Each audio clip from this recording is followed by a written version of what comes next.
കുന്നും മലകളെല്ലാം ഇല്ലാതായിക്കൊണ്ടിരിക്കുന്ന ഈ കാലഘട്ടത്തിൽ നമുക്ക് ഇതെല്ലാം ഇങ്ങോട്ട് വന്നുകൊണ്ടിരിക്കുകയാണ്. ഭക്ഷണം കിട്ടാണ്ടിരിക്കുമ്പോൾ ഇങ്ങോട്ടെല്ലാം വന്ന് നമ്മൾ നാടിൻ്റെ അടുത്തുള്ള നമ്മൾ ഉണ്ടാക്കുന്ന കൃഷികളെല്ലാം നശിച്ചു പോകുന്ന ഒരു സ്ഥിതിവിശേഷമുള്ളത്. പന്നികളാണെങ്കിൽ നമ്മൾ ഉണ്ടാക്കുന്നതിന് അപ്പുറത്തേക്ക് നശിപ്പിക്കുന്ന രീതിയാണുള്ളത്. അതുപോലെ തന്നെ ഇതിന് ഒറ്റയും മാരകമായിട്ടുള്ള ഈ സംഭവമാണ് ഒച്ചി. നമ്മളെല്ലാം ശരിക്കും പറഞ്ഞാൽ ഞാൻ ഉൾപ്പെടെ കേരളത്തെ ഭാഗത്ത് ഉണ്ടാകുമ്പോൾ ഞാൻ ഇതെന്താണ് ഒച്ചിനെ ഒഴിക്കേണ്ടത് എന്നൊരു ചിന്ത എന്നെ മനസ്സിലാക്കുന്നുണ്ടായി. അതുപോലെ എല്ലാവർക്കും ഉണ്ടായിട്ടുണ്ട്. അപ്പോൾ ഇപ്പോൾ ഇവിടെ നോക്കുന്നത് നമ്മളുണ്ടായിട്ടുള്ള വില കപ്പ തൈ പോലും നമ്മൾ നശിപ്പിച്ചുകൊണ്ടിരിക്കുകയാണ്.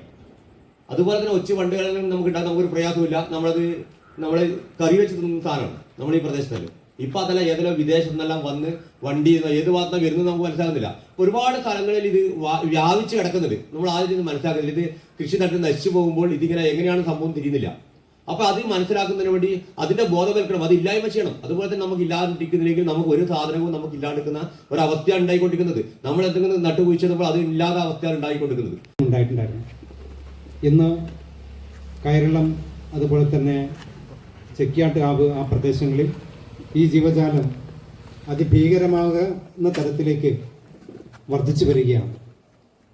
അത് നമ്മുടെ വീട്ടിൽ ആളുകൾക്ക് ജീവിച്ചു പോകാൻ പറ്റാത്ത തരത്തിലേക്കുള്ള പ്രയാസങ്ങൾ പല വീടുകളിലേക്കും വന്നു ചേർന്നിട്ടുണ്ട്. അപ്പോഴാണ് ഈ ജീവി എന്താണെന്നും ഇതെന്താണ് ചെയ്തുകൊണ്ടിരിക്കുന്നതെന്നും ഈ ജീവി നമ്മുടെ ആവാസ വ്യവസ്ഥയിൽ ഇങ്ങനെ പെരുകിക്കഴിഞ്ഞാൽ മറ്റെല്ലാ ജീവജാലങ്ങൾക്കും എന്തെല്ലാം നാശനഷ്ടങ്ങൾ സംഭവിക്കുമെന്നുള്ളതിനെക്കുറിച്ചെല്ലാം അന്വേഷണം തുടങ്ങിയത്. അങ്ങനെ അന്വേഷണം തുടങ്ങിയതിൻ്റെ ഭാഗമായിട്ടാണ് വളരെ പെട്ടെന്ന് ഇത് നിർമ്മാർജ്ജനം ചെയ്തിട്ടില്ലെങ്കിൽ നമുക്ക് സ്വന്തമായി വീട്ടിലുണ്ടാക്കിയ ഭക്ഷണം പോലും നമുക്ക് കഴിക്കാൻ പറ്റാത്ത വിധത്തിലേക്ക് നാളെ നമ്മുടെ ജീവിതം മാറുമെന്ന് മനസ്സിലാക്കുന്നത്. മാറ്റിക്കഴിഞ്ഞാൽ ഇതിനെ ഒന്ന് നിയന്ത്രിച്ചെടുക്കാൻ വേണ്ടി പറ്റും. അതോടൊപ്പം തന്നെ ഈ വേനൽക്കാലത്താകുന്ന സമയത്ത് ഈ ജീവിയെ ആകർഷിപ്പിക്കാൻ നമുക്ക് പല മാർഗങ്ങളും കണ്ടെത്താൻ വേണ്ടി പറ്റും.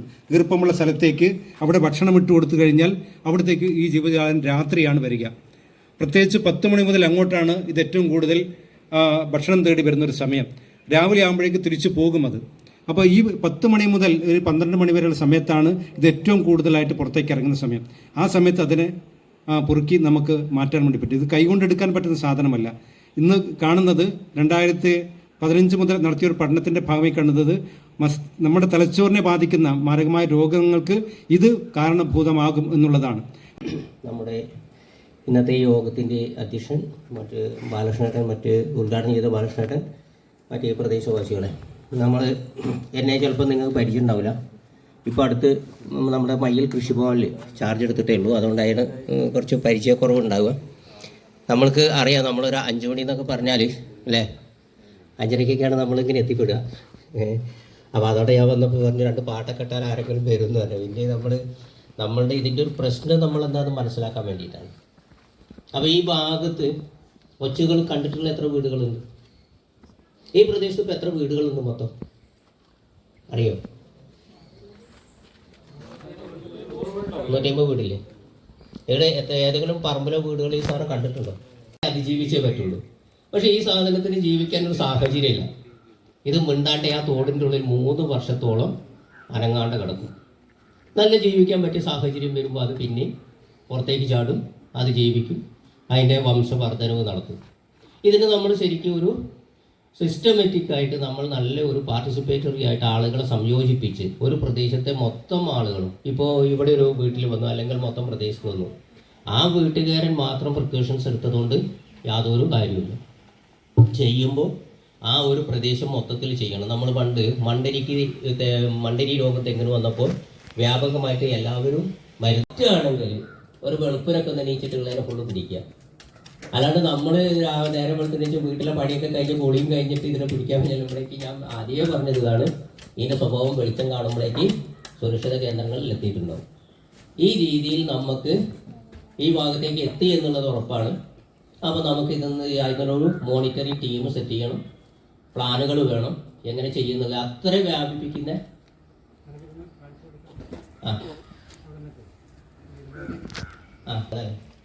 നമുക്ക് ഇത് എങ്ങനെയാണ് നമ്മൾ കെണികൾ ഉണ്ടാക്കുന്നത്, കെണിയാണ് നിങ്ങൾ ആകർഷിക്കാനുള്ള സംഭവം ഉണ്ടാക്കാൻ വേണ്ടിയിട്ട് അവിടെ സാധനം സജ്ജീകരിച്ച് വെച്ചിട്ടുണ്ടെന്ന് പറഞ്ഞ് എല്ലാവരും വന്നിട്ടൊന്ന് ചുറ്റുവട്ടത്തിൽ ഇങ്ങനെ നിന്നാൽ അതുകൂടി സവോള, ഉള്ളിയില്ലേ, സവോള, ഉള്ളി, ഇങ്ങനത്തെ സാധനങ്ങളൊന്നും കൊണ്ടുവന്നിട്ടില്ലേ. പിന്നെ പറ്റുന്ന പടവലമില്ലേ, പടവലത്തിന്റെ ഇല, അത് പറ്റില്ല. അതൊന്നും ഈ ഹാർഡായിട്ടുള്ള ഇങ്ങനത്തെ സാധനങ്ങളൊന്നും ഇത് വികസിക്കുന്ന സാധനമാണ്. അപ്പോൾ സവോള ഒന്ന് കണ്ടാലും പറ്റില്ല. അപ്പൊ നമുക്ക് ഇങ്ങനത്തെ ഒന്ന് മറ്റേ കേബേജ്, കോളിഫ്ലവർ ഇങ്ങനത്തെ സാധനം, അതേപോലെ കപ്പളങ്ങേന്റെ ഇല, മുരിങ്ങേന്റെ ഇല, ഇത് ചെയ്യുമ്പോൾ തന്നെ നമ്മൾ എന്താക്കുക, ഇത് എടുത്തിട്ട് ഇങ്ങനെ ഒന്ന് ഞരങ്ങുക. അപ്പോൾ ഒരു മണമൊക്കെ വരും. എന്നിട്ട് നമ്മളിങ്ങനെ ഇട്ട് കൂട്ടി വെച്ചാൽ മതി. അങ്ങനെ എല്ലാ സാധനങ്ങളും വേസ്റ്റുകളും ഇങ്ങനെ കൂട്ടിയിട്ടാണ്. അപ്പോൾ ഇതിലേക്ക് ഈ സാധനം തന്നെ ആകർഷിച്ചു വരും. ശ്രദ്ധിക്കേണ്ടത് ഇടയ്ക്ക് നനവിച്ച് ഉണങ്ങുകയാണെങ്കിൽ അവിടുന്ന് പിടിച്ചിട്ട് നമ്മൾ ബക്കറ്റിൽ പിടിക്കുക എന്നുള്ളതാണ് ഇതിന്റെ പണി. കൈകൊണ്ട് പിടിക്കരുത്, ഗ്ലൗസ് ഉപയോഗിക്കുക, പ്ലാസ്റ്റിക് മേല് തട്ടാൻ തരിയിട്ട് തട്ടാൻ. അതെ, അത് നമ്മളെ പ്ലാസ്റ്റിക്കിന്റെ ഭിത്തിയിലല്ലോ, തെറ്റ് കെട്ടി കഴിഞ്ഞാൽ ഇതിനെ കോരി എടുക്കാം.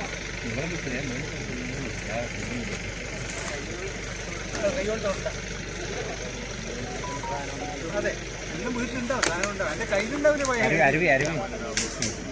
അപ്പൊ ഇതിലേക്ക് ഇങ്ങനെ ഈർപ്പുണ്ടാക്കി കൊടുത്താൽ മതി. അടുത്തുനിന്ന് വെള്ളം പോയിട്ട് കുറേ ദിവസം അങ്ങനെ ഉണങ്ങിയ കൈയാണെങ്കിൽ മാറ്റിയാൽ മതി. പിന്നെ രണ്ടാമത് അപ്പോൾ ഒരു സ്ഥലത്തിട്ടാലും പിന്നെ വേണമെങ്കിൽ നമുക്ക് ഇനിയും ഇത് നമ്മൾക്ക് നിയന്ത്രിതാതലമല്ല എന്നുള്ള രീതി വന്നാൽ ഉള്ള പ്രദേശങ്ങളിൽ കുമ്മായം വിതറുന്ന പരിപാടികൾ അത് ഇങ്ങനത്തെ ജാഗ്രതാ സമിതികൾക്ക് കൊടുത്തുകൊണ്ട് നമ്മളെല്ലാ പ്രദേശത്തും, കാരണം നമുക്ക് ഇതിനെ ഈ നാട്ടിൽ നിന്ന് നിർമ്മാർജ്ജനം ചെയ്തേ പറ്റുള്ളൂ. ഇതിന്റെ അടുത്ത ഭവിഷ്യത്ത് ഇത് കാർഷിക മേഖലയിൽ മാത്രമല്ല വളരെ ആരോഗ്യത്തിനും ബാധിക്കുന്നു എന്നുള്ളതുകൊണ്ടാണ് ഇത്രയും നമ്മൾ ഇടപെടുന്ന അവസ്ഥയിൽ 500ഓളം ഫലവൃക്ഷങ്ങൾ ഈ വച്ച് തിന്നു തീർക്കും. ഇപ്പോൾ വാഴയ്ക്കാണെങ്കിൽ 2-3 വന്ന് ഒരു ദിവസത്തിന് അത് ഒരു ദിവസം കൊണ്ട് തന്നെ തീർക്കും. അപ്പം ഇങ്ങനത്തെ ചെടികളാണ് അട്രാക്റ്റീവ് ആയിട്ടുള്ളത്. പച്ചക്കറികളൊന്നും നമുക്ക് നടാനേ പറ്റില്ല, ആ ഒരു അവസ്ഥ വരും. അപ്പോൾ അതിന് നമ്മൾ സജ്ജരാവുക. അതിൻ്റെ പ്ലാന് നമ്മൾ ഉണ്ടാക്കും. ഇവിടുന്ന് ഒരു ചെറിയ ടീമിനെ സെറ്റ് ചെയ്യും.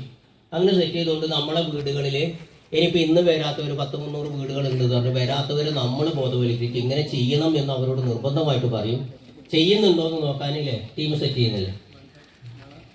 വായനശാലയിൽ യോഗം ചേർന്നിട്ട് ഇതിങ്ങനെ ചെയ്യുന്നുണ്ടോ എന്ന് നോക്കാൻ ഒരു ഇത് വരും. അതിനുശേഷം നമ്മുടെ ഈ പ്രദേശത്ത് ഏറ്റവും ലാസ്റ്റ് എത്ര മാത്രം ഇതിനെ കിട്ടി എന്നുള്ളൊരു സർവേ കൂടി നമ്മൾ എടുത്താൽ ഈ പ്രോജക്റ്റ് ഫിനിഷ് ആവുള്ളൂ.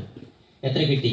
ഇനി അടുത്തത് എന്ന് പറഞ്ഞാൽ നമ്മൾ September-December മാസം ആകുമ്പോഴേക്ക് ഒന്നുകൂടി വ്യാപകമായിട്ട് ഇതേപോലെ കെണി വെച്ചിട്ട് ലാസ്റ്റ് സമയത്തുള്ളതിനെ കൂടി പിടിക്കുന്നതോടൊപ്പം തന്നെ ഇപ്പോഴും നമുക്ക് നമ്മളുടെ ഈ വീടിൻ്റെ പരിസരത്ത് നനവുള്ള സ്ഥലങ്ങളൊക്കെ ഒന്ന് കൈമാന്തി ഒരു കാർഷിക ഉപകരണമുണ്ട്, അതുകൊണ്ട് മാന്തി വെക്കാൽ ഈ മുട്ടകൾ ഇങ്ങനെ കിടക്കുന്നത് കാണാം. അത് ഇങ്ങനത്തെ സ്ഥലത്താണ് മുട്ടയിടുക എന്ന് പറഞ്ഞില്ലേ. അപ്പോൾ ഇതും കൂടി കളക്ട് ചെയ്തിട്ട് നമ്മൾ ഈ ഉപ്പുവെള്ളത്തിലിട്ട് കൊന്നു കഴിഞ്ഞാൽ നമുക്ക് പരമാവധി നിർമ്മാർജ്ജനത്തിലേക്ക് എത്താൻ സാധിക്കും. അപ്പോൾ അതാണ് നമ്മൾ ചെയ്യേണ്ടത്. അപ്പോൾ ഇത് നമ്മൾ ചെയ്തേ പറ്റുള്ളൂ. ഇല്ലെങ്കിൽ നമുക്ക് ഭാവിയിൽ ഇപ്പോൾ കഴിഞ്ഞ കൊല്ലം കൗതുകത്തോടെ കണ്ടത് ഇക്കൊല്ലം പ്രശ്നമായി, അടുത്ത കൊല്ലം നിങ്ങൾക്ക് ഭയങ്കര പ്രശ്നമാവും. പുറത്തിറങ്ങാൻ പറ്റാത്ത ഇപ്പോൾ മയ്യിൽ തന്നെ അല്ലേ മറ്റുള്ള പ്രദേശങ്ങളിലെ ബുദ്ധിമുട്ട് ആ വിളിക്കുമ്പോഴേക്ക് അത്രയും ആളുകൾ വന്നത് കണ്ടിട്ട് ഞാൻ തന്നെ അത്ഭുതപ്പെട്ടു. കാരണം ഇതിന് പിന്നെ അടുത്തത് നമ്മളൊരു അനുഭവം എന്താണെന്ന് വെച്ചാൽ വള്ളിക്കുന്ന് പഞ്ചായത്ത്, മലപ്പുറം ജില്ലയിലെ വള്ളിക്കുന്ന് പഞ്ചായത്തിൽ വന്നപ്പോൾ തന്നെ ഇതിനെ നിർമ്മാണം ചെയ്യാൻ അവിടുത്തെ നാട്ടുകാർ ആരെയും പ്രചോദനമൊന്നും കിട്ടില്ല. കാരണം ഒരു ക്ലബ്ബുകാരെ ഏറ്റെടുത്തു. അവർക്ക് മനസ്സിലായിട്ടുണ്ട് ഈ സാധനത്തിൻ്റെ രൂക്ഷത എത്രയുണ്ടെന്ന്. നമുക്ക് പോലും മനസ്സിലാകുന്നതിന് മുന്നേ അവർ എല്ലാ സ്ഥലങ്ങളിലും ഉപ്പ് ലഭ്യമാക്കുന്ന ഒരു സംവിധാനം മാത്രമേ ചെയ്തുള്ളൂ. വെറുതെ ഒരാൾ നടന്നു പോകുമ്പോഴും അയാളെ കയ്യിൽ ഉപ്പ് കൊടുക്കുന്ന ഒരവസ്ഥ. എന്തിനെങ്കിലും കണ്ടാൽ അപ്പം തന്നെ അവിടെ ഇട്ടിട്ട് അതിൻ്റെ തലയിൽ ഉപ്പിടാൻ പറയും. ഇത്രേ ചെയ്തിട്ടുള്ളൂ. പക്ഷേ ആ ഒറ്റ കൊല്ലം കൊണ്ട് തന്നെ അവിടെ നിന്ന് പൂർണ്ണമായിട്ട് നശിപ്പിക്കാൻ പറ്റി. പക്ഷെ നമ്മൾ ഇവിടെ ഗൗരവമായി കണ്ടില്ല എന്നുള്ളതാണ്. ഈ കണ്ടപ്പോൾ ഇപ്പോൾ ഞാൻ ഇന്നലെ നെടുകുളത്തെ കാര്യം പറഞ്ഞ പോലെ കഴിഞ്ഞ കൊല്ലം വന്നപ്പോൾ നല്ലൊരു സാധനം കുറച്ച് വെളുപ്പുണ്ടായിരുന്നു. ഇവിടുത്തെ പോലെ അത്ര കറുപ്പല്ല, അപ്പോൾ കാണാനൊരു ഭംഗിയുണ്ട് എന്നുള്ള രീതിയിൽ ഇങ്ങനെ നിന്നു. പക്ഷേ അതിൻ്റെ രൂക്ഷത ഭയങ്കരമാണ്. അപ്പോൾ ഈ രീതിയിൽ നമ്മൾ കൈകാര്യം ചെയ്യുന്നത് മാത്രം പറഞ്ഞുകൊണ്ട് എന്തൊക്കെ ഈറ്റങ്ങൾ മുട്ടിട്ട് തുടങ്ങുള്ളൂ. ഇതിന് മുന്നേ തന്നെ നമുക്ക് ഒന്നിനെ കിട്ടിയാൽ 1000 എണ്ണത്തിന് കിട്ടുന്നതിന് തുല്യമാണ്. അപ്പോൾ ഇന്നൊക്കെ പിടിക്കുന്നവന് ധൈര്യമായിട്ട് പറയാം ഞാൻ 1000 എണ്ണത്തിന് പിടിച്ചു എന്ന് പറയും. 1000 എണ്ണത്തിൻ്റെ കണക്കിലേക്ക് കൊടുക്കാം.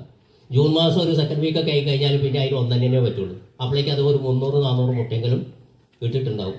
അപ്പോൾ നമ്മളെ 1000-300 കൂട്ടി പിന്നെ നിങ്ങൾ പിടിച്ചത് 700 എണ്ണത്തിനെയാണ്. അപ്പോൾ ആ കുറച്ച് നമുക്ക് എപ്പോഴും കൂടുതലുള്ളതിനെ പിടിക്കണം എന്ന് മാത്രം പറഞ്ഞുകൊണ്ട് നിർത്തുകയാണ്. താമസിക്കാനുള്ള സ്ഥലങ്ങൾ ഒഴിവാക്കുക, അതാണ് വൃത്തിയാക്കുന്ന കാര്യത്തിൽ വീടിന്റെ നല്ല മാർഗം. വാഴകൾ ഇതാണ് നമ്മുടെ കൃഷിയിടത്തിൽ നമ്മൾ ചെയ്യാനുള്ളത്.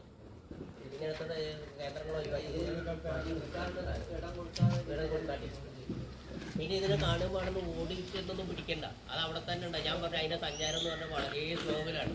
ഇപ്പൊ കാണുമ്പോൾ അതിന്റെ കണ്ടപ്പോൾ ഓടിയെന്ന് വിചാരിച്ചിട്ട് അതെ നമ്മള് തട്ടി തടഞ്ഞ് വീഴാനും പരിക്ക് പറ്റാനും പിടിക്കാൻ പോയിട്ടാണ് വീണ് പോയത്.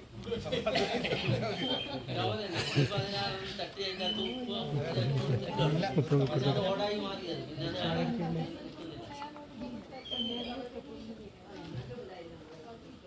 ഈ റോഡ് വരും മഴയൊക്കെ കഴിഞ്ഞാൽ കഴിഞ്ഞ പോലെ ഉണ്ടെങ്കിൽ തീർച്ചയായിട്ടും അത് വിരിയാനുള്ള ടൈം മാത്രമേ ഇനി വേണ്ടുള്ളൂ. വിരിഞ്ഞ് വന്നു കഴിഞ്ഞാൽ ഞാൻ പറഞ്ഞില്ലേ 3 മാസം കൊണ്ട് പൂർണ്ണ വളർച്ചയെത്തും. 15 കൊല്ലം വരെ സാധനമുണ്ട്.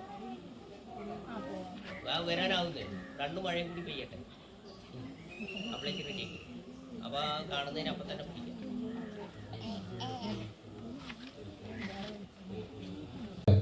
നല്ലൊരു ക്ലാസ് തന്നെ നമുക്കിവിടെ കിട്ടിയിട്ടുണ്ട്. ഭാവിയിൽ വളരെയേറെ ബുദ്ധിമുട്ടുണ്ടാക്കാൻ സാധ്യതയുള്ളൊരു പ്രശ്നമാണ് കൊച്ചിൻ്റെ വളർച്ച.